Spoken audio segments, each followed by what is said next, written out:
that was the worst 3 months for job growth since the pandemic. Your firm, when I was reading the analysis, points to a number of different factors, and one of them is artificial intelligence and the adoption of that impacting hiring. How dramatically is it reshaping the job market?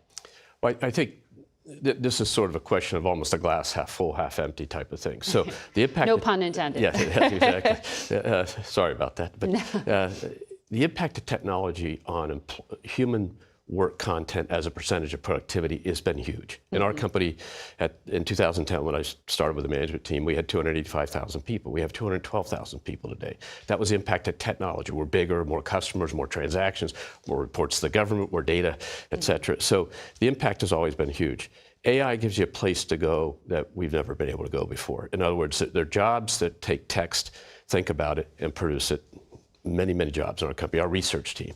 Now you're able to maybe use a machine to enhance that activity. So we believe that people who harness AI for their benefit are going to be very successful. That my teammates who harness AI for their benefit are very successful. It's nervous-making for young kids now saying, will the jobs be there for me? And right.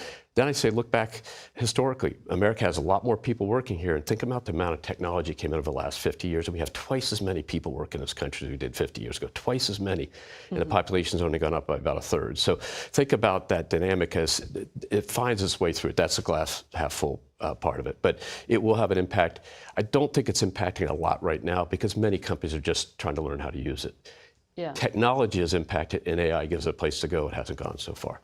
So we're talking about all the unknowns and why it's kind of hard to model things right now. Exactly. Well, Friday, the president fired, as you know, the head statistician that comes up with these jobs numbers and presents them to the public. The former head, during the first Trump administration, came out in her defense and said this is without merit and it undermines credibility of data. Are you concerned by this firing, and do you feel there is political pressure here? Well, I think that's more politics, and I know I'm in Washington, D.C., and that's what we're supposed to talk about. Government data. But the reality is the data. It's 2025. You know. It's 2025, and the data should be able to be. They use surveys and things like that, which frankly just aren't as effective anymore. So if you look at the rate of people who respond to their surveys, it's down from 60% level to 50% level. You know, we don't use surveys as aggressively as we do. We watch what consumers really do. We watch what businesses really do.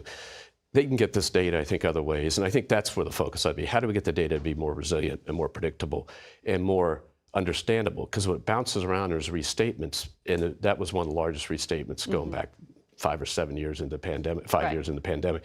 That creates doubt around it, and so I think the key is let's spend some money, let's bring the information together, let's find where else in the government money is reported. We report millions and millions of data points to the government every day. The data is out there somewhere.